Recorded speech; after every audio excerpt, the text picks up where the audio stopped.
This is the OLOWALU Road to Resilience community meeting, our last and final one for this round. And for this, actually, this is our last one for this project. We've had a couple more earlier this year, and this is the last one. And we're really excited to show you what we have come up with our design proposals today. So first, I'd just like to share who the project team is on this call. I'm Tamara with TNC, and then we have Anna Lee with TNC as well. She's off. And then we have from OLOWALU Alliance, who have been helping us with facilitation and through this process, Hanoi and Summer.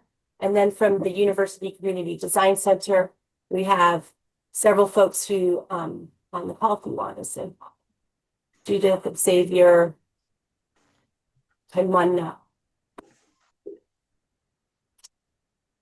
And again, anybody who didn't hear, we'd love it if you put your name and who you may be representing today in the chat. And if you would like to, while you're here, what you would like to get out of today. Thanks so much. All right, so again, this is the OLOWALU Road to Resilience community meeting, our second virtual meeting today. Thanks again, all of you, for being here. I'd like to just take a moment to be thankful for the rain that we've been receiving here on Maui together. And also a few more thank yous. So first, to the Federal Highways Administration and to the Department of Transportation for your guidance and your expertise and for administering the grant for this project. And for everyone who has provided input thus far, the kupuna and generational families of OLOWALU and Ukumehame and the people of this place, the county and state agencies and other stakeholders who have been going along with us for this entire journey, and to you, the community members. Thank you so much for taking the time to work with us today and in the past if you have. It really, your input has been so valuable and so important for this process. And so we're really so thankful for your presence here and for your participation.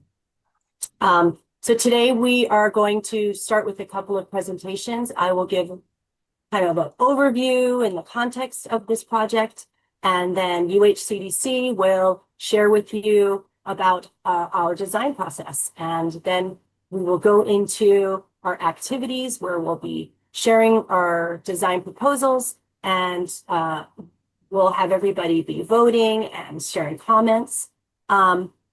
I guess I'll say now that if you have comments that aren't sort of fitting into our voting process, or if you have questions, please feel free to put them in the chat and we'll do our best to get to them.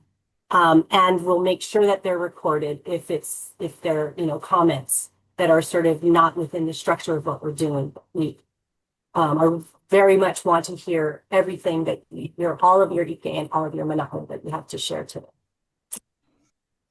Right. So I will go ahead and get started.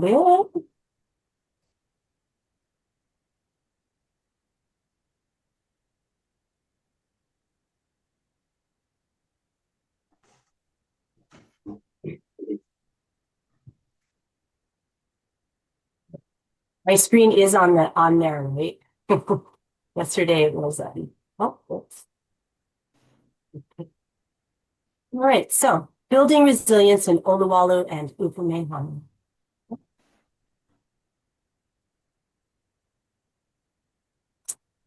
So just a little bit about the Nature Conservancy. We are a global, worldwide environmental organization in Hawaii. We have been in Hawaii since 1980. On Maui, we have a terrestrial team who work mostly in the upper watersheds of the preserves in Mauna Kea and Haleakala, and the marine team, which is us. We have been working for many years in East Maui, and more recently in West Maui, working with partners and community, Maukutimakai, to protect the OLOWALU coral reef.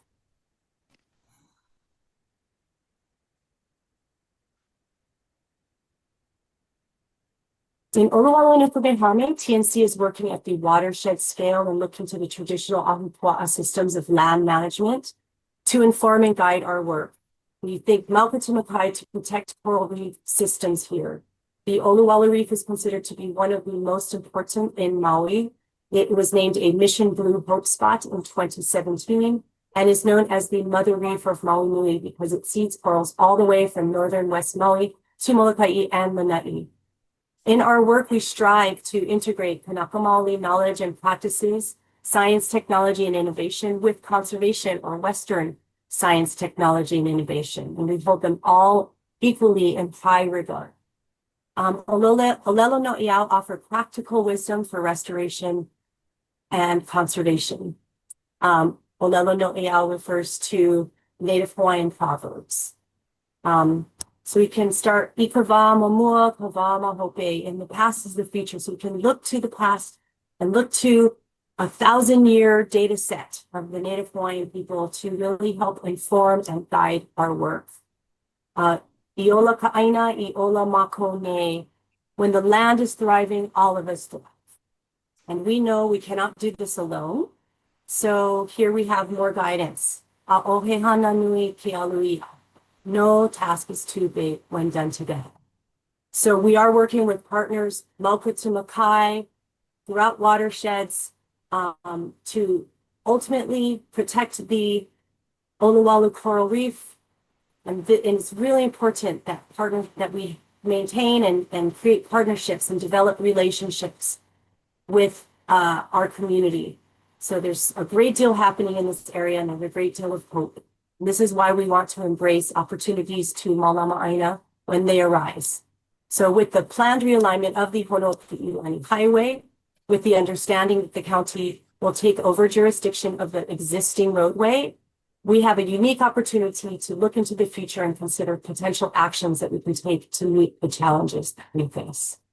Through Federal Highways Administration funding administered by the Department of Transportation, we're fortunate and thankful to bring this opportunity to life. So this is a multifaceted project. We're taking action now, looking at short-term opportunities, studying the very near-term options along the existing highway, and developing community-engaged conceptual designs with UH Community Design Center for a long-term outlook. And if you see here, the red dotted line is the existing highway, and the green is 3.2 feet of sea level rise. So you see just about almost the entire existing highway is within that exposure zone. So the Department of Transportation has selected the red and the yellow lines here as the selected alternative for the new highway. So we are working together for a collective coastal vision, which is shaped by community and stakeholder voices. We're using existing plans, and we have deeply analyzed existing knowledge, and of course, using traditional ecological and being guided by traditional ecological knowledge as well, along with the most current data, modeling, and analyses available. Some of the major environmental threats and hazards present along this coastline include coastal erosion and flooding, especially sedimentation of the OLOWALU coral reef, habitat degradation, invasive species, and wildfire. Our proposals in OLOWALU Road to Resilience address all of these through various design elements with a focus on nature-based solutions. These are basically practices that work in alignment with nature and not against, mimicking ecological functions, enhancing natural functions, restoring habitats. And we're promoting biocultural practices as part of these nature-based solutions. And these are ways in which people have traditionally had relationships with the natural world, often for sustenance and understanding, such as ways of ahupua'a land management, raising kalo and protecting stream flow, or referring to olelo no iao. And we look to these as multifunctional opportunities.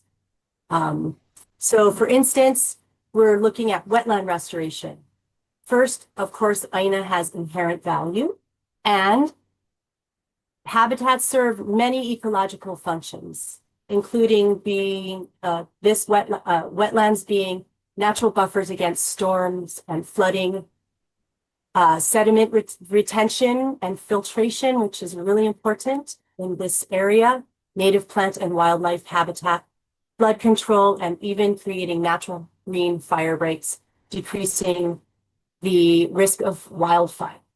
So we are working Malkatu Makai, connecting Vais. So we know that we're in drought conditions now, although we're so thankful for the rain we've had recently. There are drought conditions projected into the future.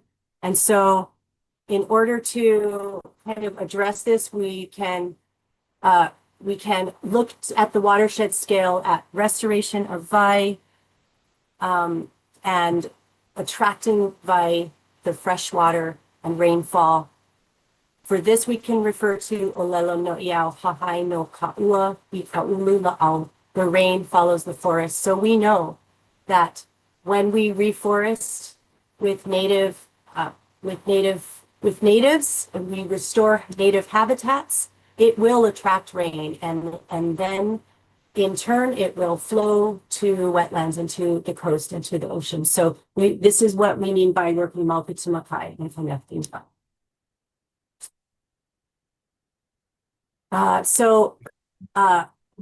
Specifically, one of the most looming and impactful hazards we're facing in this area is coastal erosion, flooding, and wave overtopping caused by seasonal and tidal inundation and climate-related sea level rise. In Ukumehame and OLOWALU, we are already impacted by this, especially through erosion and damage to the existing roadway. Here we see underneath the area of Mopua and where the traffic emergency zone on Honopi'ilani is right now. So if you are driving on Honopi'ilani Highway and there's orange barriers near close to OLOWALU town, this is because this is what it looks like underneath the portion of the road that has been deemed unsafe. And so this is a sign of things to come. They are addressing this as an emergency, but they will not be able to continue addressing emergencies like this indefinitely. So therefore, they eventually, parts of the road will eventually have to be closed or decommissioned because of this issue. And that is really the impetus for the relocation of the new highway. However, we can still address, this question remains, how can we address highway erosion and flooding to keep the existing road safe until the new alignment is completed, or really as long as we can keep it operational? And this is why we're also working on some projects in tandem that complement the conceptual designs that we've been working. First is the adaptation study. This study will help the county and state to prioritize areas at highest risk for safety and look at best options to protect the shoreline and the road in the places at highest risk until the new highway is completed without hardening the shoreline with seawalls or other barriers. And then we will present these types of nature-based solutions or partially engineered but not hardening solutions as alternatives without having to resort to hardening. These solutions that we develop in this study will also complement the longer-term OLOWALU Road to Resilience conceptual designs while addressing real-time needs. We are also starting to work on very small scale, starting to understand how plants can help to shore up shorelines. So we use native plants to stabilize sand and to build up sand dunes to protect shorelines. It's one of the most straightforward and kind of common nature-based solutions we talk about with coastal erosion. So we are partnering with the UH Sea Grant and a UH Hilo student to develop a demonstration project. So we see here in this picture the highly eroded shoreline at Ukumehame after the very high surf and the tsunami and the king tides that we had earlier this summer. And we also see here a tiny little sand dune being held in place by kuli, which is a native ground cover. So we are looking to just to create a few pilot test plots and to collect data and just to really start to learn and understand how this works in this area and learn if we can, scale this up to move towards the living shorelines that do figure very prominently in our conceptual designs. So we are looking to do an outplanting here for our case study in January or February. So please stay tuned and keep in touch if you want to be part of that planting day. So this is our third round of community events. And we're also engaging directly with area stakeholders outside of the events to ensure that they are informed and they understand what we're proposing and to get their feedback and their input about these proposals. And UHCDC is going to talk a lot about our community engagement. So I'll just give one example of the way that we're really looking at input as a feedback loop and taking all of the information and the input that we receive to develop our proposals. So the West Maui Greenway, we have developed a full pathway all along this entire stretch. And so we talked to state and county agencies to get their perspectives, learned what is important to West Maui Greenway organization. We've talked to residents who may be affected by the Greenway, and we put all that together to develop what we're going to show you today. Okay, I'm super over time, so very quickly, here are some of the main values and concerns that we have learned throughout our engagement process. Two of the most issues that have been brought up are parking and shoreline access from the new roadway. Once we understand that some of the roadway will not be drivable, the existing driveway will no longer be drivable. So folks are very concerned about parking and shoreline access. And so our designs are reflecting that. And we are sharing some of our ideas about how folks can access the shoreline when the old road is no longer drivable. Folks are also concerned about decommissioned highways becoming abandoned. So portions of the highway becoming abandoned. And so while we're not the ones who may address that per se, we can share all of the comments and the concerns and the ideas from the community with the county and make sure that they understand that the county really wants to, or that the community really wants to see the county looking ahead and planning for the management of the areas that will be open space or no longer in use. And so with that, as I close for next steps, once these community engagements are completed, we will continue to work with stakeholders and synthesize all of the input to finalize designs and complete a final report, which will be shared out next year in the early summer. So stay tuned. And on that note, I would like to turn it over to the UHCDC to present our project. Yes, thank you so much, Tamara, for the great introduction and setting the context. While Xavier will start sharing screen, I will just also say on behalf of UHCDC, aloha and welcome.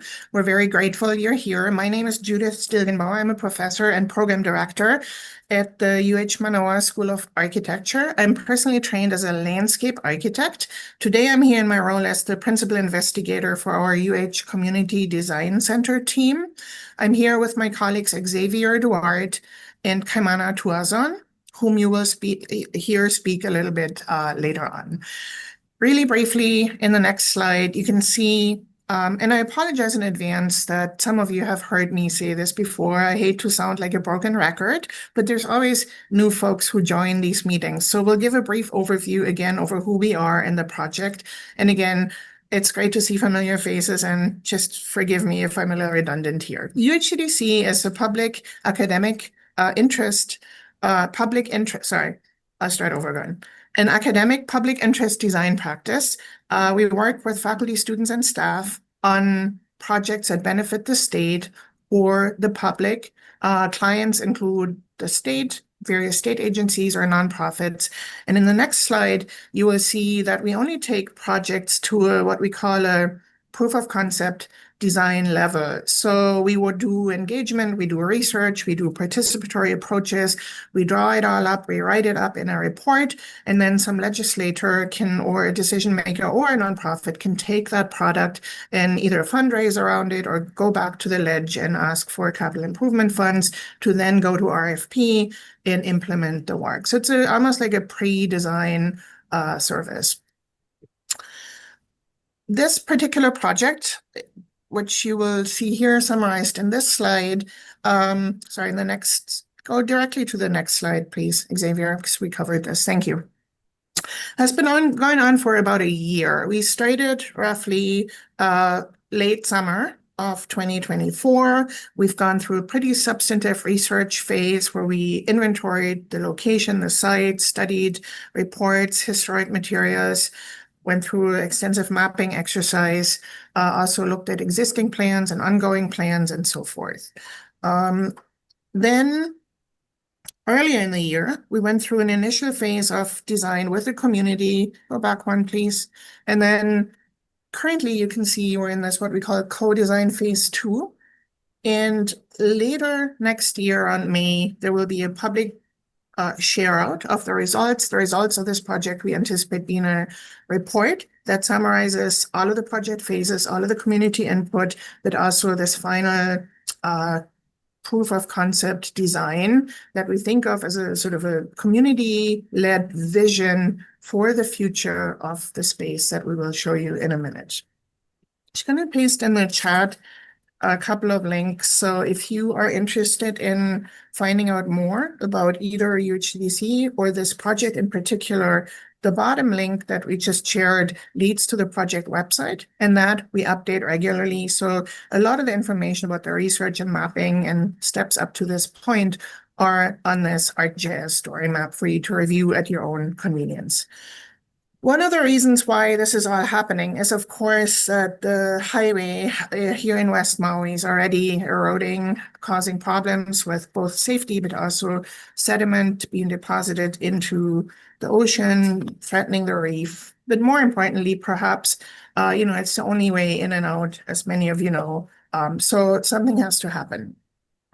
For the purpose of this project, as you can see in the next slide, we are working based on a time scale that you will see recur throughout the project today. When we refer to near term and long term, it's based on these NOAA predictions, where the second line from the top is the intermediate high sea level rise scenario that NOAA predicts for Hawaii. So you can see roughly, if we go to the next slide, that there is a anticipated sea level rise of approximately 1.2 feet, 1.1 feet, by approximately 2045. And then in 50 years, approximately roughly 2075, anticipating about 3.2 feet of sea level rise. Now, the state just actually adjusted these numbers a little bit, and now the state is saying by the end of the century, 4 feet rather than 3.2 feet. So this is a relatively, at this point, I would call it a conservative, sort of a safe assumption based on NOAA's intermediate high scenario. And you can see that rather than really going by a year, we're defining long-term for the purposes of this visioning project by a sea level rise datum, and near-term also by a sea level rise datum. At the same time, the near-term also occurs after the highway relocation project has been completed and the new highway is operational. In the next slide, we visualized a bit what that then looks like along this shoreline, where the sea level rise exposure area, as many of you know, is not just passive sea level rise. It also includes high wave action, wave overtopping, coastal erosion. So the compound effects really of what is already beginning to happen.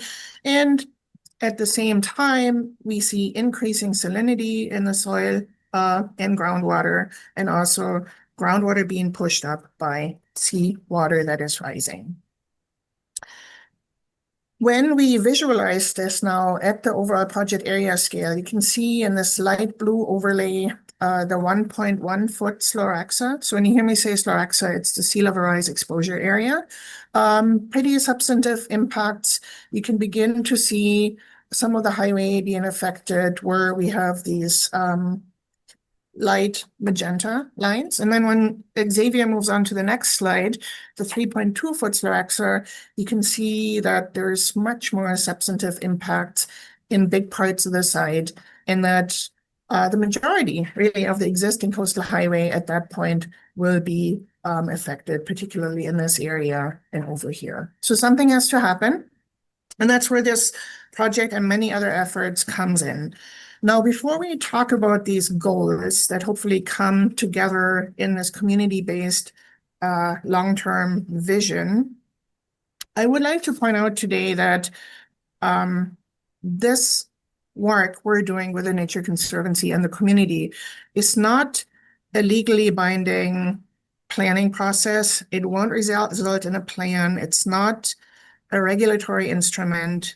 It's meant as a community and stakeholder-driven visioning exercise that hopefully results in a long-term, I'll say it again, vision with the basic goals that you see in this slide, arriving at a resilient future by addressing climate impacts and other coastal hazards, but also taking into account the ecology of the place and non-human protagonists, habitat, biodiversity, and at the same time, of course, the folks who live here, the culture of the place, place-making, community-based values. So all of those in this vision will come together, hopefully, and formulate a picture for a resilient long-term future for the 6-mile-long corridor that you see us begin to visualize in the next slide, where you see how the goals, but also really importantly, the community feedback we've received up to this point and continue to receive will inform the final conceptual design vision. Now, I'm going to introduce briefly the 2 scales that we're operating at for this project. In this slide, you see the project area scale that includes really the area from around mile marker 17 to mile marker 11. So the 3 watersheds involved are Launiupoko, OLOWALU, and Ukumehame. At the same time, it's important to us to zoom in to example sites that allow us to really visualize these concepts in a way that everyone, community members, can understand what that would mean, what it would feel like. So for this purpose, we chose 3 what we call catalytic sites, one around OLOWALU town, one around mile marker 14, where we already see the impacts of sea level rise and where the county is already clearing and where road work in this whole area is currently occurring. And then, of course, Ukumehame Beach Park and the wetland area where you saw in the previous map that the 3.2 foot Sloraxa will really impact that area heavily and also early on. Next slide just visualizes these sites that we will present design concepts for today. And then we wanted to just briefly remind everyone that we had come together for the first time in February with 1 in-person and 2 Zoom meetings where we received some initial feedback from the community. In the next slide, you will see via exercises that involved a large scale like map where folks left post-its about more recreational and other opportunities. Then we had this very large 3D model where ridge to reef scale connections were explored and stressed that you cannot design the coastal area without really understanding hydrological and other relationships within the watershed. And then we began to spatialize some of the resilience and coastal intervention thinking that the community contributed to the project. We summarized this event in basically a report chapter that is available for you to review carefully on the website. So that's the second link that I posted in the chat. Here, just really briefly, 3 examples of the types of summary graphics we produced. One at the overall project area scale, really almost producing a heat map of favorite places where people currently recreate, outdoor activities, and then also opportunities for future potential public space along the shoreline.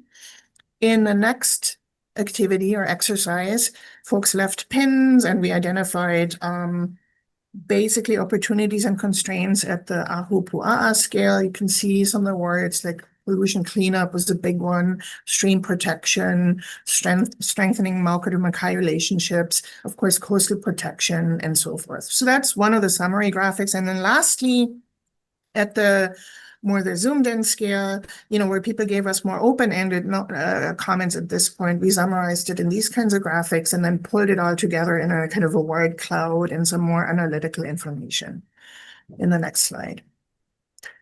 So you can see some of the results in more detail on the website. We don't have time, unfortunately, to go into this today. But then in May and June, we had the second round of community meetings, May 29th, June 3rd, June 5th, where we went into quite a bit more detail and really presented some very loose initial conceptual drafts of design ideas. And we'll show you what that looked like in the next slide. Next, please. Where again, we had slightly more defined sort of vision at the overall project area scale. We had initial program and design proposals for each of the sites, and you can see how at the in-person events, folks left either post-its or dots, and then we go back, do the same in these virtual events that we have today, and summarize it all in the types of drawings Xavier is about to show you in the next slide. So again, taking the post-its, typing them all up, visually representing them, but also analyzing and summarizing them.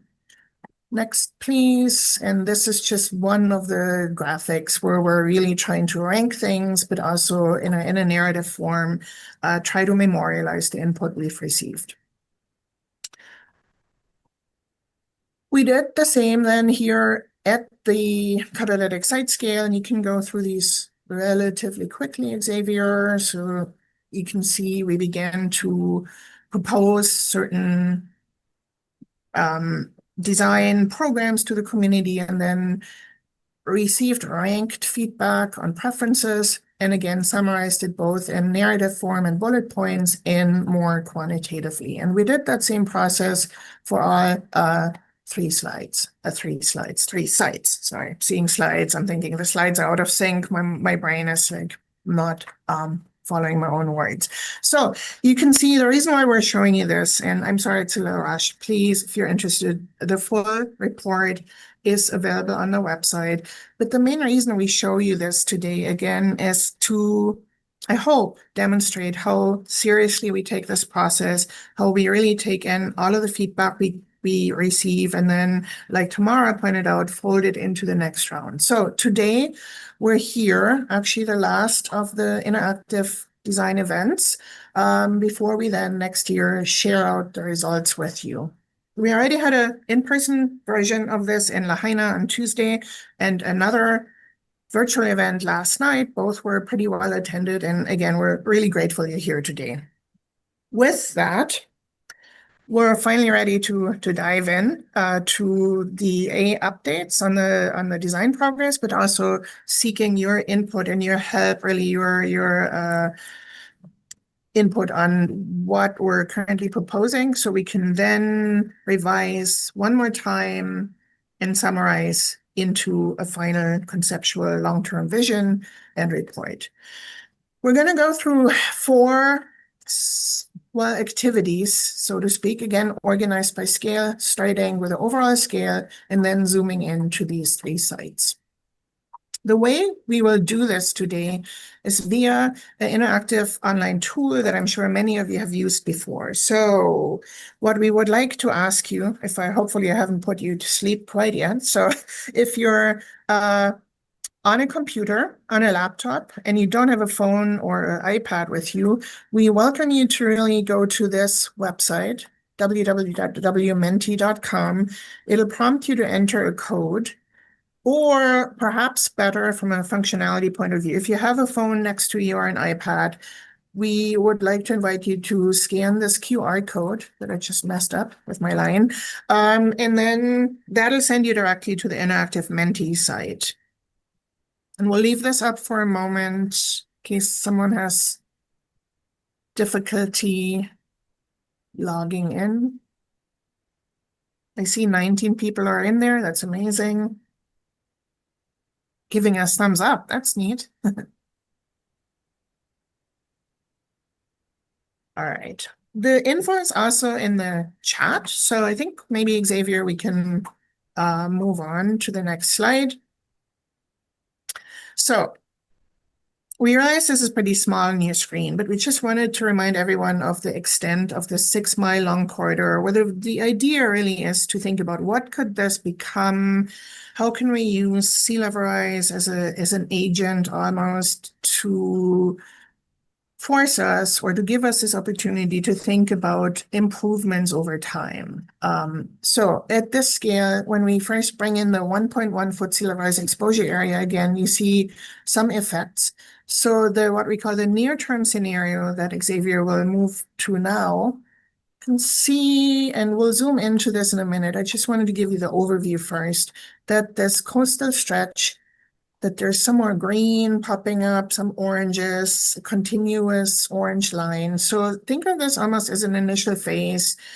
After the highway has been relocated, what can we do this site? So if you zoom into the left segment, please, Xavier, you can see here a multitude of things, and we don't have time to really look at all of this, so I'll just show you some of the highlights. First of all, you see in these words some more MAUCA, almost watershed scale proposed general interventions, such as dryland forest restoration, fencing those areas so ungulates can't promote erosion or damage those newly planted natives, erosion control more broadly, managing invasive species, stream restoration, and those types of more broader interventions. But then along the shoreline, you see here the final EIS selected alternative of the Department of Transportation's new highway alignment.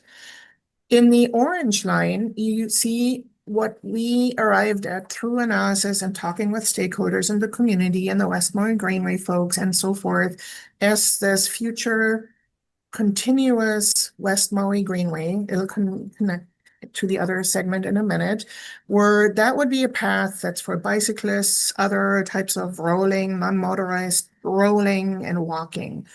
It would essentially begin to connect places along the shoreline in types of open spaces.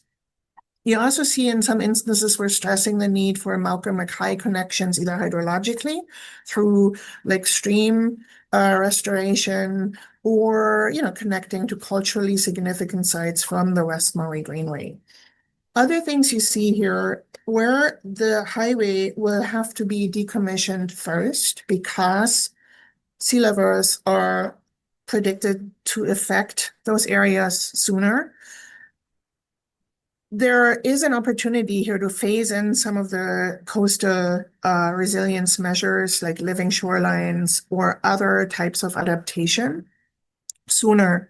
And when we maybe, Xavier, go to the next slide, you can also see that like here, for example, around Ukomehame Beach Park, perhaps, some of these wetland restoration type things could start very soon because we learned, for example, through stakeholder meetings with DOFA, that there currently is funding that has to be used by a certain time. So think of this initial near-term sketch as also mapping out opportunities where interventions might occur sooner rather than later. In this segment here, where we're looking basically from mile marker 14 to Ukomehame and then over to the West Lahaina Pali trailhead here, you can see that much of the highway in this area will be already affected by 1.1 feet of sea level rise. And the other thing I would like to point out here, many of you know this, but in this segment, the HDOT final EIS actually has the highway elevated on a viaduct. So there's an opportunity here for habitat restoration and hydrological connections, but also honestly for flooding to occur from the ocean side. So there's a real opportunity to create a blue-green type landscape if there is enough water. You also note that the firing range access is still here at this point, preferably from MAUCA, but there could also still be a connection from the either West Maui Greenway for emergency vehicles or the existing highway. What else at this scale? I think maybe we'll leave it at this point and move on to, for the first time, seek your input. So what we're asking you here via Menti is really, from some of the things I mentioned or other suggestions you may have, what's most urgent or what should come first in this near-term vision, post-highway relocation, what coastal interventions, what parts of the proposal I just went over do you think is most urgent? So if you could type that in either the field on your phone or in the computer, that would be amazing. And we also welcome any open-ended, more, comments, other input, questions, or comments via the chat. Fire away, gang. Any manao, there's no wrong manao. Everything is valuable.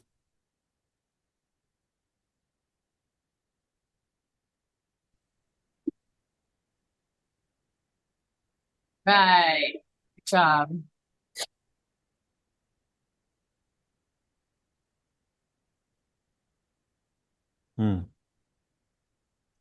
We're establishing ecosystem functions, starting the shoreline plantings, early native plantings, creating room for coastal habitat, coastal protection. Good job, folks. All really great ideas. There's no wrong answers. Thanks for putting these in.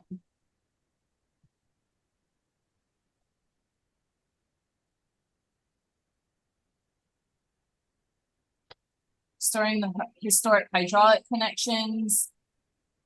If you see something that somebody else has already put on, you can enter it in too. Feel free to sort of duplicate answers. That's all right. It's all data. It's all data for the team.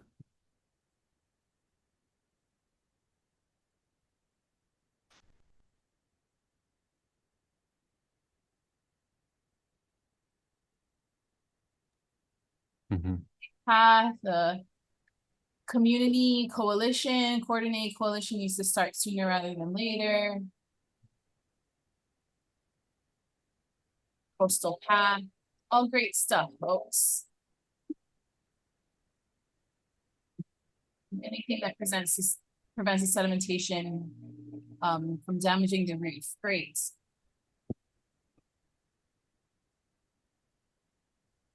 A lot about native plants.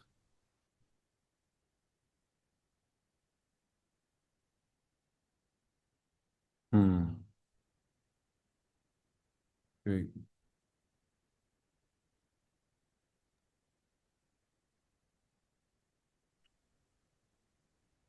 Good, gang. A few more moments. And just a FYI, if you can't think of something right now, but something pops up a little bit later, I don't care if it's 20 minutes from now, just pop it in there and you can reference it saying this is for question 1. And we're gonna pull everything off of the chat. So if you can't think of it now, don't worry about it. You can just pop it in the chat later. Totally Yeah, fine. we just got one really good comment in the chat. So thank you. Sorry, Menti isn't functioning, but we'll take chats and everything into account. Great. Yeah. Awesome. All right, maybe with that, at this point, we'll move on to the long-term plan. So same scale. Here, just to remind you, 3.2-foot Sloraxa, and see how much more of that highway, the existing highway and existing shoreline, will be affected around 2075 if nothing happens. So that's why in this next drawing, you can, and we'll leave this up just for a second and then zoom in so you can see a little bit better. But what I like to stress at this scale is that there's a tremendous opportunity when you think about it. There's the 6-mile long stretch of coastal open space where something has to happen because otherwise it'll just erode away, right? The highway gets relocated, and think of this future open space, this amazing opportunity to implement a community vision for a 6-mile long lay or network of various types of open spaces, recreational, conservation, but basically types of parks along a continuous multi-use path. So that's really the idea, that this thing could do a lot of different things for people, the environment, and for coastal and climate resilience. And I hope you can begin to see that visually a little bit here, how a lot is happening along the shore. And if we zoom in now to this left segment, you can, I hope you can see it, I can see it in the screen share, see that these dashed lines present the location of the existing highway that will be threatened or affected at that point. So it's really in this segment, most of the highway, with the exception of basically the area here about OLOWALU town and Kapaiki village, where the highway would still exist as a local access road that connects over to the new highway and to Kapaiki village in those places. At the same time, you can see that the West Maui Greenway would go here along the Kane-Hall Road and help activate this area around OLOWALU town, where there's some concerns about the store and so forth when that highway is not there any longer. Xavier will talk about this area in more detail. You also, I hope, see how these wetland and restoration areas are increasing in size, how in some places near here, we're looking at mile marker 14. Someone asked about mile marker 14. You can see how the highway, the proposed highway, is relatively close to the ocean in this area. So that's an example where the West Maui Greenway or multi-use path would actually run on the Mauka side of the new highway, where if you look at the final EIS, the Department of Transportation is actually proposing a shared path parallel to the highway. So West Maui Green will be a combination of old highway, Cane Hall Road, sometimes a new highway, but the important part is that it's continuous and it's really meant to connect these various parks and other recreational and restoration and conservation and coastal resilience type open spaces along the way. You can see that in the watershed, there still are these recommendations, similar recommendations. Hopefully at that point, some of the erosion control and other measures will have been achieved. Stream restoration is still there. There are biocultural and other traditional ecological knowledge practices that this long-term proposal based on community input wants to revive, like a fish pond that used to be here near Kapaiki, or connecting over to Kipuka OLOWALU, honoring heiau remnants, burial sites, other archaeologically significant sites are taken into consideration. This I forgot to mention early. In the near term, we started making the new OLOWALU fire station. So all of the input we received from the community and stakeholders were trying to incorporate into this long-term vision. And then if we go over to the Ukomehame side of this drawing, you can see that here is a recommendation. And again, this is an example where this is not a planning effort that is coordinated, say, with Maui County, but just looking at the sea level rise data and hearing the input from the community, there sometimes are recommendations like here, perhaps we need to start considering relocating the firing range in the long term to another location, because A, we'll see flooding impacts, and B, what we hear from the community is the desire to maybe extend wetland or other habitat restoration into what's currently a sedimentation basin. So basically, the living shoreline systems are growing in this longer term vision. They're more continuous. And really, things like earlier in the near term, we recommended that the concrete barrier at the mouth of Ukomehame Stream would be removed. And then the long-term vision, that assumes it's already happened. And this number 10 stands for stream restoration and protection. So there are lots of recommendations like this that we consolidated in this drawing, and it's incredibly hard to read at this scale, but this is our best effort. And we'll have another round to refine this with your input. And with that, I think we should go to the input slide. And here, for this more longer term, think 50 years out, 3.2 feet of sea level rise plus wave overtopping plus erosion, which elements along this shoreline, some of which I just talked you through, do you think are most important in achieving this resilient vision for the future?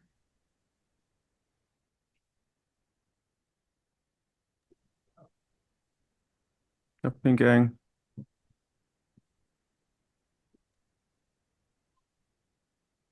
Mahalo, Helen.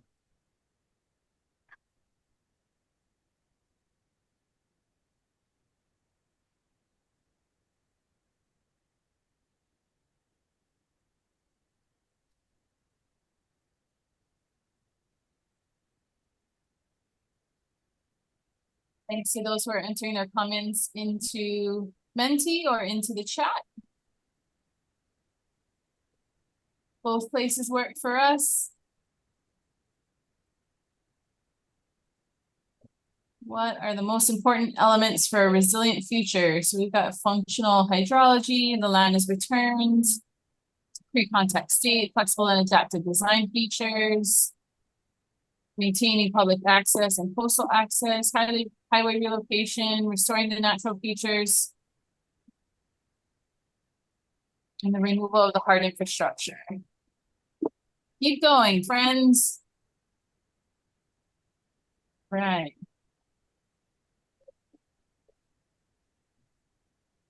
Yep, if you've got questions, you can pop them into Menti, that's fine.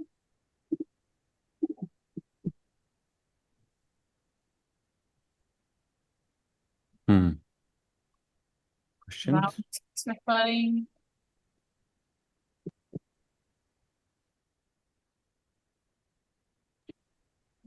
Community stewardship, coordinated planning.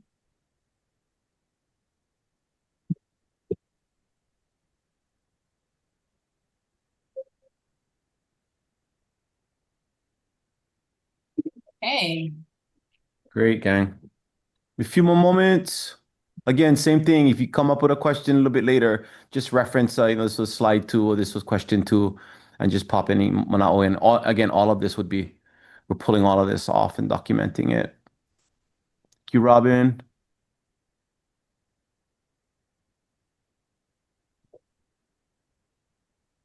Yes, if I can just comment on this really briefly. When you have a chance to actually look at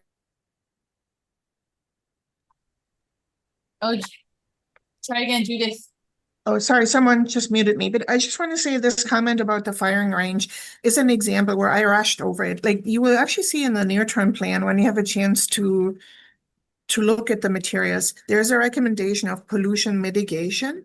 And then the assumption is that by 2075, that would be taken care of. Similarly, with a temporary ash disposal site, the near-term plan marks it as mitigate pollution, and in the long term, it's no longer there. So, but that is, of course, a great point, like all the other points in the chat. And maybe before we move on to this next scale, where we have about 10 minutes per site, I would just like to point out that sometime next week is a holiday. In a couple of weeks or so, if not sooner, all of these materials, the presentation materials, will be available on the website if you would like to review them more carefully. And then sometime before the Christmas holidays, also the summary of the events will be available online. Now, with that, I think we got really great feedback. Mahalo. We'll jump scale and we'll spend about 10 minutes on each of the catalytic sites. And at this point, I'll turn it over to Xavier. Thank you, Judith. All right. Aloha, everyone. My name is Xavier Duarte, and I'm presenting our team's design vision for Catalytic Site 1, OLOWALU Town. This is a key location where we're exploring how to adapt to climate change while activating space and uplifting cultural and community values. To begin, we analyze existing conditions, including land ownership, topography and hydrology, wetlands and habitat, and the projected impacts of 1.1 and 3.2 foot sea level rise scenarios. In this slide, we see an aerial image showing the current layout of OLOWALU Town. The remnants of the historic sugar mill are visible, along with the OLOWALU landing near the shoreline. This area currently sits underutilized and unprogrammed, with both locals and visitors passing it by along the existing Honoapi'ilani Highway. Here, we can see this coastal area is already vulnerable to flooding and erosion. Projections for the 3.2-foot sea level rise zone indicate that portions of existing private land on the Mackay side of the highway will become unviable for private use and may eventually transition to public use by 2075. This opens up an opportunity for ecological restoration and community-centered planning.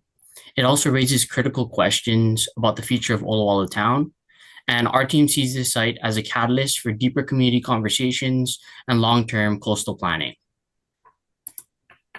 So this is our draft conceptual plan, a long-term vision.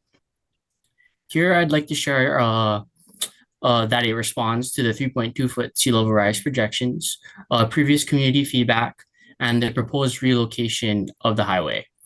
The plan envisions converting flood-prone parcels into public green space, establishing a living shoreline berm with native vegetation to buffer wave energy and delay inland inundation, creating a public park with walking paths, shaded gathering areas, and a recreational pier partially built on existing infrastructure to improve water access for both residents and visitors. Rather than displacing what exists, the plan enhances local services and access by maintaining and strengthening existing businesses such as OLOWALU General Store and Leota's, recognizing their significance to community identity and the local economy. Also, by integrating the West Maui Greenway, a shared use path can guide bikers and pedestrians past these businesses and into the heart of the revitalized site. These features help ensure the site remains flexible, multi-use, and rooted in community priorities. And last but not least, another key layer of the design involves the historic sugar mill remnants. Instead of removing them entirely, we propose to clean up, stabilize, and integrate them into the long-term vision.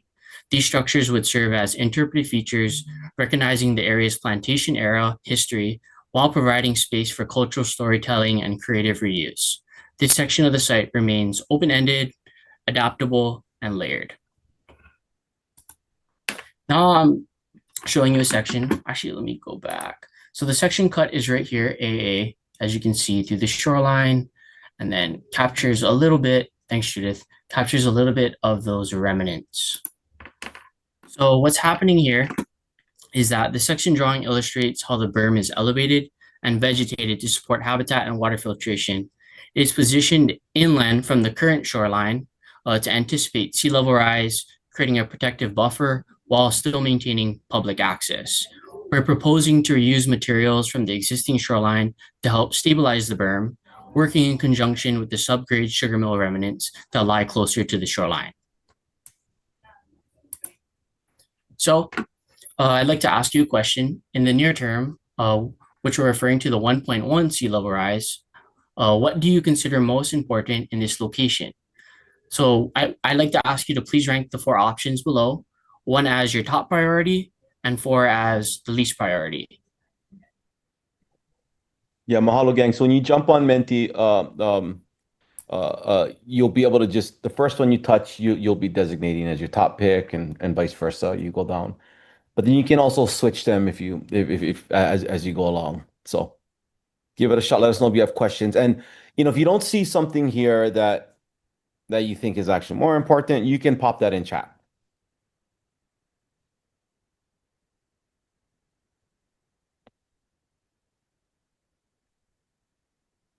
Hey, great Great. job.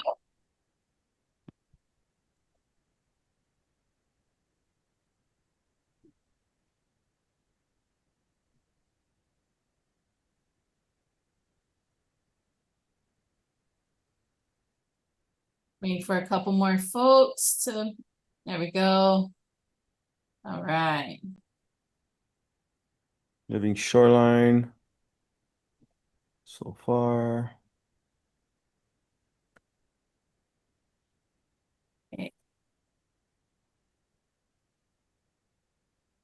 Okay. Right on, Garrett. Maybe while this is happening, there's actually one thing I forgot to mention when I gave the disclaimers about not a plan. Like some of you know, or many of you know, in this area, there's a designated historic preservation site, right? So the reason why in this long-term vision that is no longer considered, I mean, the restrictions is because, as you saw in the sea level rise exposure area, it's heavily affected. It would be underwater, it would erode away. So our argument here is something has to happen anyway.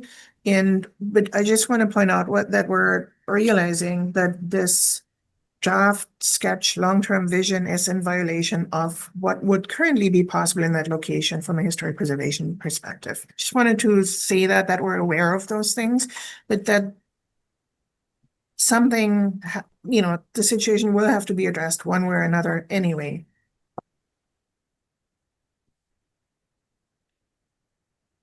Oh, Judith.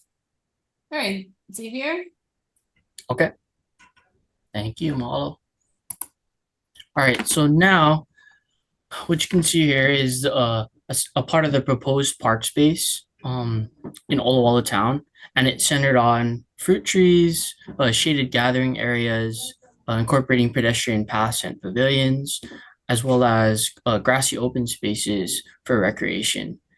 These design elements reflect community input and aim to create a space that is both inclusive, functional, as well as local. So one more question. For a potential future public park near OLOWALU Landing, which of the following would you like to see most? Same deal. Please rank the 4 options below. 1 as your top priority and 4 is your least priority. Here you go, gang. Oh,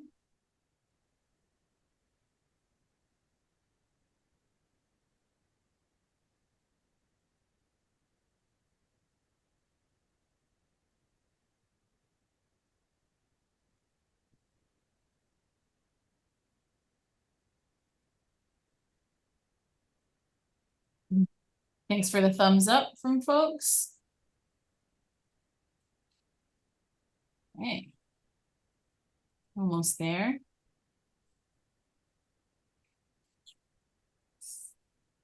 Looks like fruit trees first, then the pedestrian paths, the grassy areas, and then the picnic tables with the barbecues. Thanks, everyone. All right, we're right on time. Ready for Kamana for the next site. Yes, thank you. Aloha, everybody. My name is Kaimana. I'm with UHCDC, and this is our mile marker 14 catalytic site, which we'll be sharing with you guys today. Next, please. So just looking at some of our existing conditions in our CAT site, looking at some of the topography, but also the Ahupua'a boundaries, as this site is directly located on the boundary between OLOWALU and Ukumehame Ahupua'as. But also looking at the topography, which we do realize is pretty steep in the north part of our site, and it kind of comes down really sharply. So that's also probably that will also kind of contribute to the reason why we designed some elements, but also as well as other cultural elements as well. Next, please. So looking at the 3.2 Slerexa, as you can see, most of the existing highway is completely gone. So, but that also gives opportunity, right, for us to do something great in this area. And we also highlighted the HDOT preferred alternative. And as you can see, it's a little tight, but we still have a lot of opportunities to do something great in this area. Next. And our draft vision plan for the long-term 3.2 Slerexa is this plan here. And in this site, we wanted to really focus on balancing natural restoration and ecology with access and recreation. So looking at access as well as natural habitats and so forth. So some of the primary elements in this site, as we can see, is the appearance of our wetlands, or in this case, specifically conditional wetlands. And these wetlands kind of are meant to filter runoff from the road, but other also potential storm events that can bring sediment and so forth. That also will help protect our the reef. But also Secondly, we also have the creation of an official beach park that's tucked and nestled in between the wetlands that offers parking, pavilion spaces, showers, and other kind of nice beach park amenities as well. That's accessible through various boardwalks with access to the shoreline. And some secondary elements is the introduction of a wet or dryland lo'i that kind of helps bring back native practices and resilient practices to the community, as well as the continuing living shoreline that stretches the rest of the 6 mile project site as well. Other elements that we have pinged on the map is also these cultural significant sites, Maka of the new highway, for example. We're not really doing anything design-wise that touches or disturbs these sites, but we just really wanted to acknowledge and respect these sites as well. Next. So this is our section cut view that we wanted to show the kind of procession that would be from the road and the parking down to the shoreline itself. So from Mako to Makai, you kind of access, or maybe you park, and then you kind of walk along these boardwalks that get down to a picnic shelter, which you can have for like parties or just regular cruising or perusing. And then eventually you kind of would cross this emergency and maintenance access, which is the decommissioned road that we plan on kind of reusing for that EMS access as well and maintenance, which is a landscape berm in this case. And as you go down to the shoreline, you kind of cross over our living shoreline and erosion control. And of course, these would have natural plants, or natural native plants, like hala, kamani, nopaka, and so forth. And then you finally would get down to the ocean where you can have fun and stuff. Next. So our first question for this site is, in the near term 1.1 Slarexa, what do you folks consider the most important in this location? And again, please rank the 4 options. Oh, look at mana. Okay, gang, fire away. Um,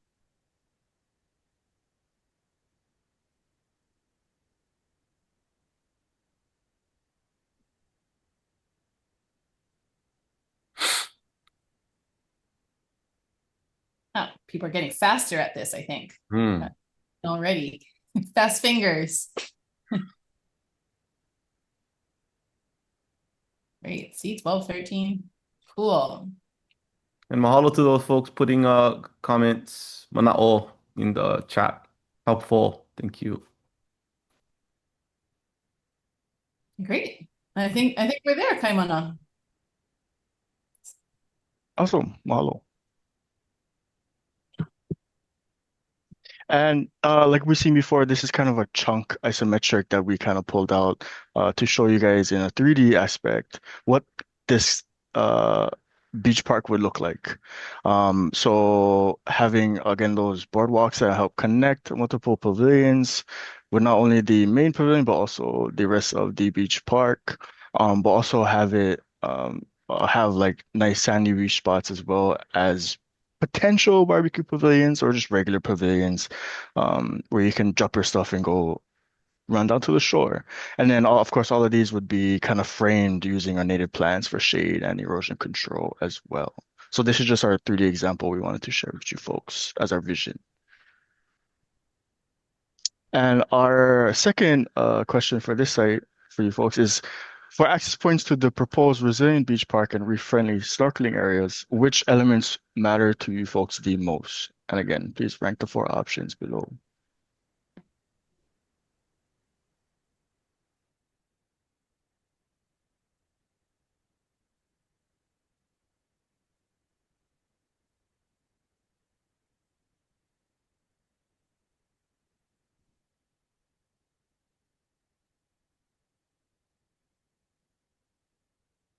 Great, gang. Keep coming. A little bit more deliberation on this one, my unscientific guess, but folks thinking a little bit more about this. Good job, everyone.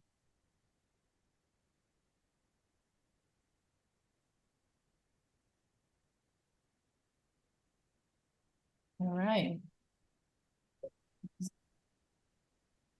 Looks like those bars have stopped wiggling. Yes.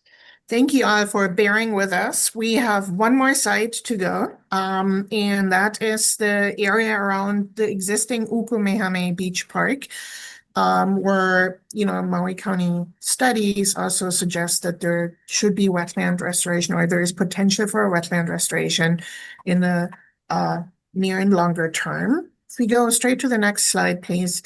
Want to show you some of the details. So this is the existing beach park that's considered a low adaptation potential beach park because of the dramatic effects we're already seeing of rising sea levels, erosion, and so forth. The other thing I'd like to point out is a range of gulches and intermittent streams and some of these geometries you see in this site that go back to plantation era hydrological and topographic changes. And then also in here, the old Cane Hall Road, there's a small area that's actually designated as a wetland. So currently the hydrological connection, one of them via a culvert between the wetland and the ocean, occurs in this area. Now, if we go to the next slide, you will see, like I pointed out earlier, that in this location, the 3.2-foot Sloaxa has a pretty dramatic effect, including going all the way over to the existing shooting range, and all of the highway will be affected, both in the near and in the long term here. And in this conceptual draft sketch proposal that we're about to show you, there are lots of things that I would like to point out here.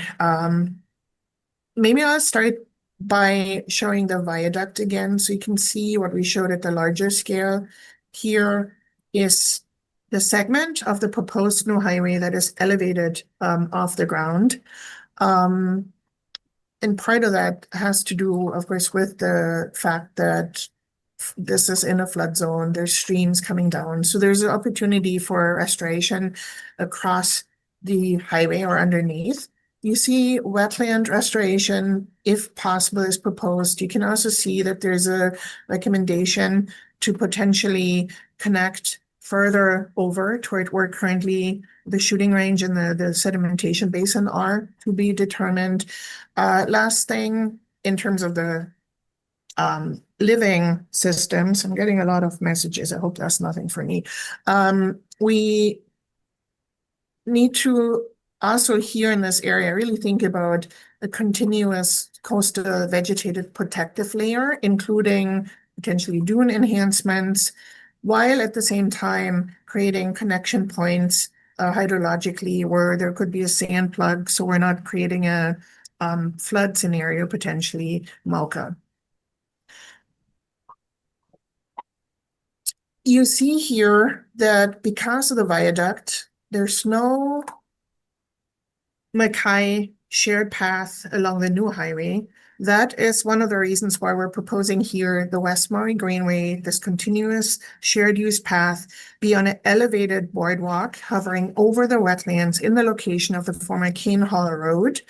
And at the same time, one thing we've been thinking about a lot and talking with the community, everyone in this area is very used to being able to access the ocean by just parking their car and the ocean is right there. Now, in a place like this, where the new highway is about 1,000 feet away from the shoreline, so this scale bar down here is a 500-foot graphic scale, how would ocean access work, right? Because folks told us loud and clear they still want to access the ocean, in this case for surfing, but also in other places for fishing, other recreational and cultural activities.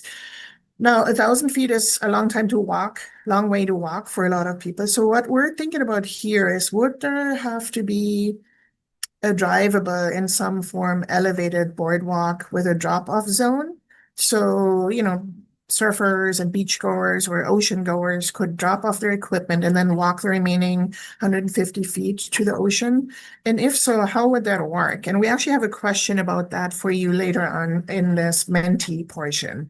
So the idea is you would park your truck or car after you drop off someone, and then return here, or also for the salt farming. So this is an example of a biocultural practice with potential to be revived in this area, either here or in another location closer to the ocean. Again, there's a drop-off zone for maintenance or equipment, and then you would return to the parking lot, park your car. from here on, ocean access would be on foot. What else am I forgetting here?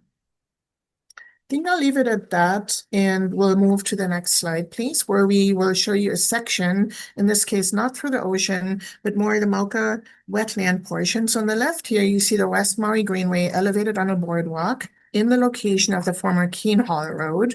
And you can see how then through a very subtle cut and fill operation, there would be an effort to create habitat of different depths and different proximity to the groundwater, which hopefully could become a wetland if there is enough fresh water in the long term, that provides various different types of habitat for native birds and native plants that occur in coastal wetlands in this area. And then, of course, there are still a lot of questions about how exactly would this hydrological connection between the ocean and the wetland work, that have to be determined later on. Now, at this point, we'd like to ask you, so we're presenting this long-term vision today, but there's, of course, a lot of in-between steps. So in the nearer term, which of these things that we're listing here do you think are most important or should come first in this location? Is it the West Maui Greenway elevated on a boardwalk? Is it water access for continued surfing in this area? Is it really the wetland restoration and or habitat creation that should come first? Or is it most important that we start protecting the shoreline with living systems and mitigating sedimentation?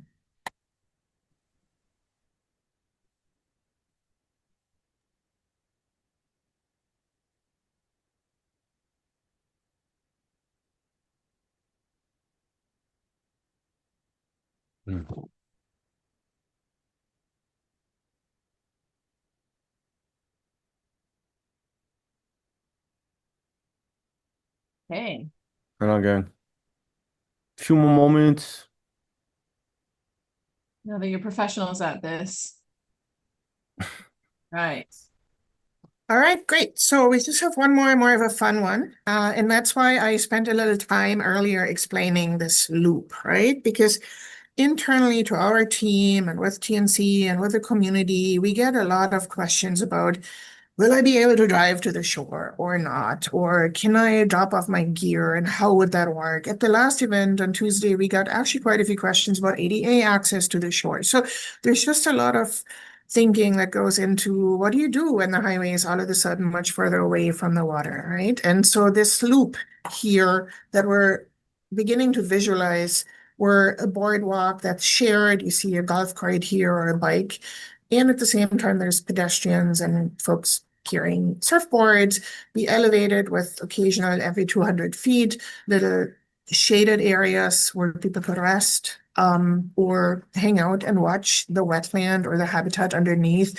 And then the idea behind elevating these things is, of course, so water can flow freely underneath. So think of it as a floodable green, blue, open space where habitat can also thrive without disturbance by humans or pets and so forth. Now, one question we want to raise today is who should be able to drive on this thing? So we go to the next slide, and this is the Menti question. Should there be no vehicular access? Should people walk from the parking lot, even if it's 1,000 feet? Could there be some future 2075 version of a go-around electric autonomous shuttle? So you park your car, you hop on the shuttle, get closer to the beach. Could there be some form of shared golf cart, electric, that you can borrow, drop a few things, go back to the parking lot? Or is it that every one in their truck or vehicle should be allowed to drive as close as possible to the ocean, drop off and return to the parking lot? Here we go, gang. Cool. Mahalo, Helen, for your mana'o.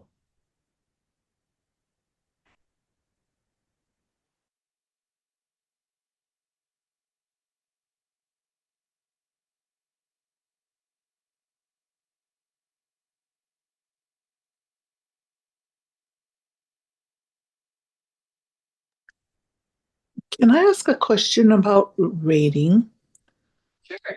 Okay, so if I select in individual cars on the fourth position. Let's say I put something in a fourth position. Does that mean I approve of it? Or should I just not include it in order to disapprove of it? Great question. It's a really good question. Honestly, I don't think Menti, I don't know if Menti allows you not to choose it. It's not something we thought about. But I think by ranking it 4, it Yeah. is understood you're disapproving. And you can also just and now we have your Manao. If that's what you're saying, then we will note that. We can note that. Well, you can put it in the chat, so it will be Yeah, like I got it. recorded. In the chat. I just left it off. I didn't choose it at all. Okay, great. If you can submit, then great. Okay. Wonderful.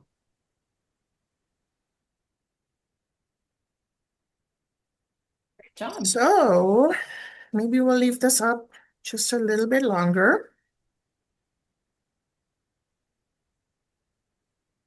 And while you maybe continue to do this, I would just like to reiterate that we welcome any and all feedback beyond what we're asking. And we're going to share in the chat the website again. For that website also has contact information, and we will continue to update it with both the materials from this event and then subsequently the results. And with that, I think we're concluding the UHCDC portion. Wanted to thank you all again so much. And we have 6 minutes left, and we're turning it over to Tamara and Kanoi. Oh, great job, everybody. Did you just say the QR code for the website? I was like looking at the chat. Okay, so just making sure everybody sees the QR code in the bottom right corner, that is our website. So you'll be able to view what we just shared with you before the holidays. So over the next few weeks, we'll be able to upload all of that, as well as all the past materials will be available, as well as our presentations will be uploaded as well. So again, if you have additional comments or you wanted to share anything else, please do email us, and then we will get that recorded and you can respond in that way. Next steps, yes, are just uploading things to the website, and then we will have a share out of our final design in end of May, in early summer of next year. And we will continue to receive comments and meet with stakeholders after this to finalize our designs. And thank you so much for all of these comments in the chat as well. I think that's it. If anybody had a question, we have a few more minutes. If anybody wanted to raise questions for discussion, we're happy to take any questions that you may have.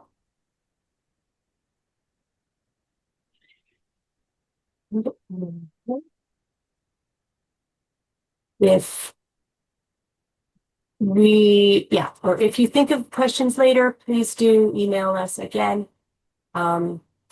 And mahalo so much for your attendance, for your robust participation. And we will see you soon. Thanks so much from the Hello, team. everyone. I appreciate you folks coming out and spending your lunch hour with us. Mahalo. Mahalo, mahalo, mahalo.